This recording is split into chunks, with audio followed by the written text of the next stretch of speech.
სალამი მეგობრებო, ერთი ძალიან საინტერესო რელსი შემხვდა და აი აბსოლუტურად თანხმეთრეში ვარ ამ ამბავთან და მინდა რომ თქვენს გაგიზიაროთ. ზუსტად ის ვართ, რასაც ვფიქრობთ. და ეხლა რას მოიცავს ეს ამბავი და რას გულისხმობს? ჩვენი ფიქრები ითარგმნება ქმედებებში. რასაც ვფიქრობთ, ყველა ფიქრი არა, რა თქმა უნდა, თუმცა ფიქრიდან იწყება ყველაფერი, ხო მართალია?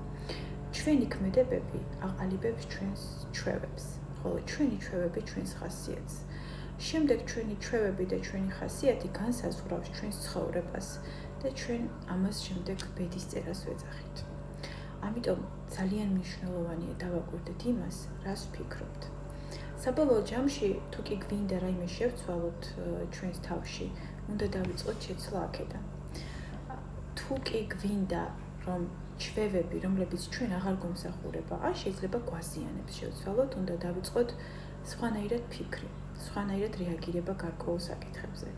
ტვინს აქვს გარკვეული შაბლონები და ეს ძალიან კარგია, იმიტომ რომ ყველაფერზე ღრმა ანალიზს ვერ გააკეთებ, ხო, ნებისმიერი საქციელის თუ რეაქციის წინ და ეს არც არის საჭირო და ეს არც იქნება ჩვენთვის კარგი, იმიტომ რომ ტვინს უნდა ჰქონდეს ასეთი შაბლონები ენერგიის დაზოგვის მიზნით, თუმცა არის შაბლონები, რომელიც ტვინს აქვს დამახსოვრებული და ეს ისეთი შაბლონებია, რომლებიც ჩვენ გვაზიანებს. ეს ყველას რა თქმა უნდა ინდივიდუალური აქვს და ეხა უნივერსალური შაბლონები ასეთი არ არსებობს. ამიტომ ჩვენ თვითონ უნდა გავიგოთ რა გვაზიანებს და ამას ყოველთვის ვგრძნობთ და როდესაც მივხვდებით ამას, აუცილებლად უნდა შევცვალოთ ჩვენი რეაგირების მექანიზმი, ანუ როგორ რეაგირებთ სიტუაციაზე, ის უნდა შევცვალოთ. იმიტომ რომ არის სიტუაციები, რომლებზეც ჩვენ გვაქვს დასწავლილი რეაქციები.